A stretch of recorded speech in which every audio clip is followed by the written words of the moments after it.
great idea. I'll never be tired again. Hey guys, Zoe, what are you doing?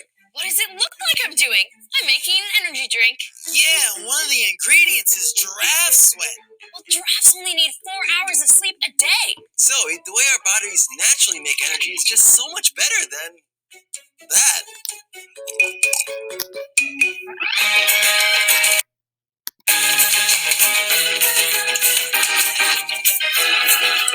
Whoa, look at her go! I gotta say, that looked like it took a lot of energy. So, Dr. Jeff, how do our bodies get their energy naturally? It's a fascinating process. I'm Dr. Jeff Vinegar, and today we're going to explore the science behind how our bodies use food. Today, we'll discuss how the food we eat gives our bodies energy. We'll learn that our food's energy actually comes from the sun.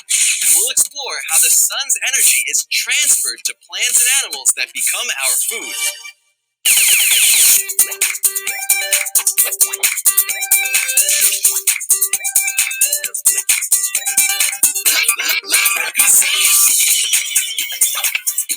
With Dr. Jeff.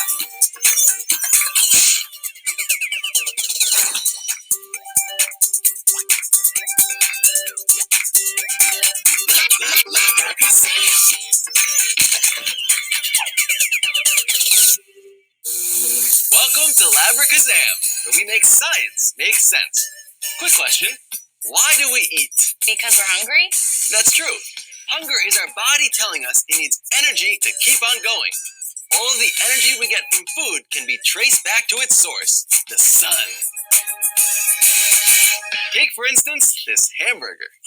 Ooh, don't mind if I do. I didn't mean actually take it. All human food comes from either plants or animals. This burger is made of beef. So, animal? And the bun is primarily made of wheat flour, plants. You're both right. Up high. Down low. Oh, Doc, not cool. Now the important part. As it enters my digestive system, my body breaks it down into building blocks that have two uses. First is growth and repair. The food we eat can literally become part of us. Oh, like flamingos. A flamingo? The flamingo's diet of shrimp, algae, and aquatic plants is loaded with beta-carotene, a natural chemical that is a deep red color. The bird's digestive system breaks down the algae, releasing the red chemical, and it gets deposited in the new flamingo feathers as they grow. And voila, pink flamingo. Wait, but what if a flamingo didn't eat anything containing the red chemical? Would it still be pink? If you feed a flamingo food without that natural red chemical, it would not be pink. You are what you eat. So, that would make Izzy everything? Mostly pizza. Food also provides us with energy. We use that energy to move and stay warm. But how do we know our food has energy? That's a great question, and I have a very exciting way to show you the energy in your food. Let's break it down.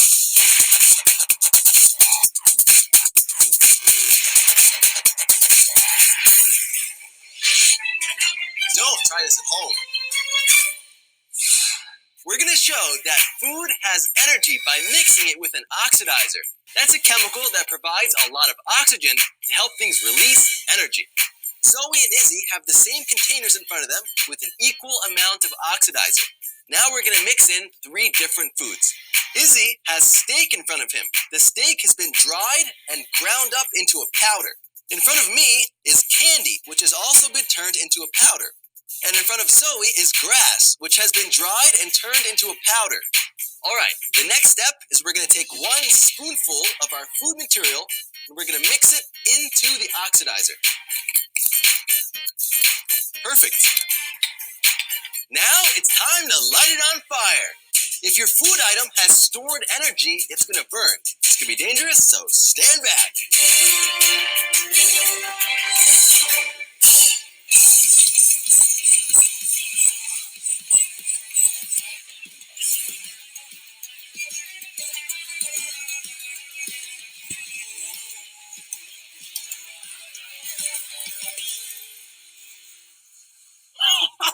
They all burn.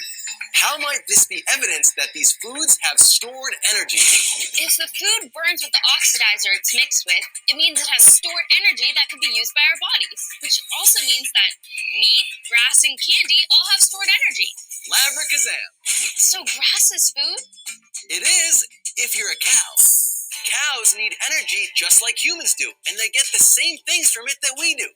The cow's digestive system breaks down grass, uses those building blocks to grow and repair their bodies. It also uses that food for energy to move and stay warm. Okay, so where does grass get its energy from? How about the soil? The nutrients from the dirt it grows in. That sounds completely logical, but it's not actually what happens. What? Huh? Plants need nutrients to grow, and they get their energy from the sun through a process called photosynthesis. Photosynthesis is a process by which plants use sunlight to make sugar from carbon dioxide and water. The whole process is powered by the sun. Where's the dirt? It doesn't need any. This is a hydroponic plant. It grows without soil using minerals dissolved in plain old tap water. That's amazing. So you don't need a traditional farm with plow fields to grow fruits or vegetables? Nope, the main ingredient is the sun. We just follow the chain of energy from the sun to grass to cows to humans. So people get energy from the sun. And not just people. Plants use the sun's energy to create food. The plant's leaves can be eaten by this caterpillar, giving energy to the caterpillar. Then the caterpillar is eaten by a bird. That's in turn eaten by a snake, which suddenly finds itself in an eagle's talons. The same process works in the ocean. Tiny organisms called plankton produce their own food by collecting the sun's energy, just like plants do. Fish feed on plankton and then are eaten by bigger fish, which are the primary food sources for seals. And then, you better look out, seal! If everything gets energy from the sun, why can't I get energy from eating everything under the sun? That's a great question, Zoe, and it brings us to our next topic. What is or isn't food? While humans could eat this, wood, our bodies can't break it down, so we can't use this wood for energy. So, wood isn't food. Not food. So what is food? I mean, I'm so hungry I can eat a horse. Don't eat that one. That horse is made of metal, which has no convertible energy, and you'd probably break your teeth. So not food. This shoe is made of leather, which comes from a cow. So what's the difference between this shoe and a hamburger? Ketchup? Technically, you could eat leather. You could boil it to tenderize it enough to digest. Even though it is animal protein, I would not advise eating a shoe.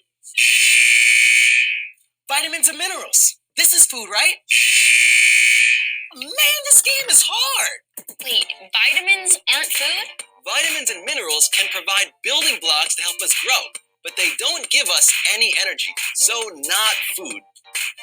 Are those bugs? Yuck! Bugs are edible.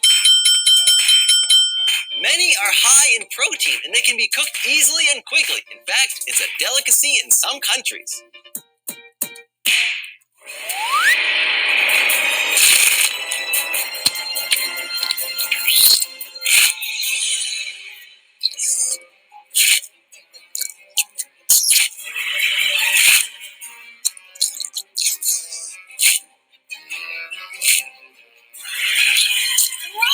Oh no, he didn't!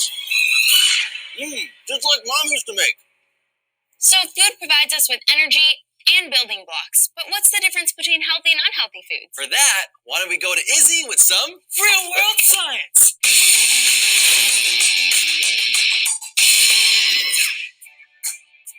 I love ice cream, but if this was all I ate, I wouldn't be very healthy. So what's the difference? Why isn't ice cream as good for you as broccoli? One difference between healthy food and junk food is how many different kinds of nutrients they have. Whole or natural foods contain lots of important nutrients that junk food just doesn't. Broccoli here has carbohydrates, calcium, protein, fiber, iron, and vitamins. You need all these things to help you grow. This candy is made out of just sugar.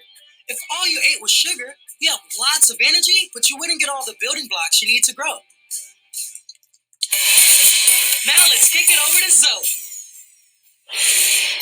Today, I'll show you how you can create your own windowsill garden, drawing energy directly from the sun. To demonstrate, first we'll need some supplies. A couple of empty plastic water bottles, a pair of scissors, potting soil, tomato seeds, and water in a spray bottle, and the sun. First, with the help of an adult, cut out the bottoms of your bottle. Fill the bottle bottoms about 3/4 of the way with soil and pack it loosely. Place 3 seeds in each bottle. Make sure to push them down beneath the soil. Make sure that you space them evenly apart. Now that you've added your seeds about 1/4 of an inch below the soil, make sure to cover them up. Now add water. I like to use a spray bottle to get it nice and even. Next, place the bottles on a sunny windowsill. Water your tomatoes every 3 days to keep the soil moist but not soggy.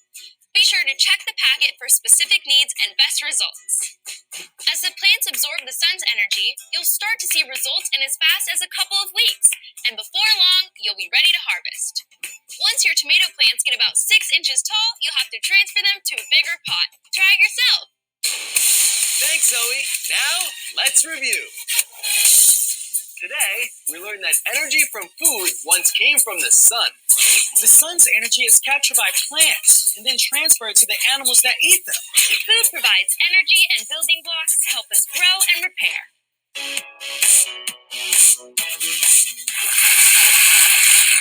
Hey, Zoe. What are you making now?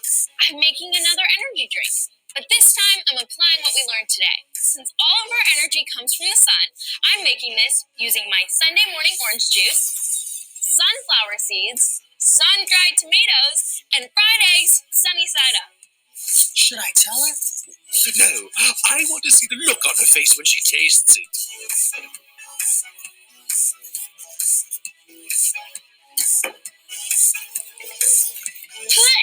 So worth it. Join us next time on Labrikazam. I'm Dr. Jeff. I'm Izzy. I'm Zoe. I'm Bert. Remember, Always question, always wonder.